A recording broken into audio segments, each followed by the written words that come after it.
wakati tulimuuliza Bwana Kibaki hizi kazi 1400 ni gani, akasema ati kuna wamama wanauza mboga sokoni na kuna vijana wanafanya kazi bodaboda, ati hiyo ni kazi imepatikana.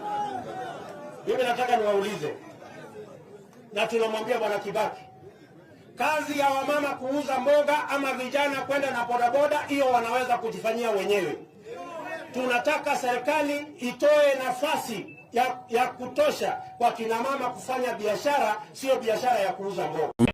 A few moments later. Mimi ninasema hakuna mtu ambaye ni bora kuliko mwingine. Na hii 2022 rais ataamuliwa na mama mboga pamoja na mtu ya bodaboda na ule wa kuuza kioski pamoja na makanga.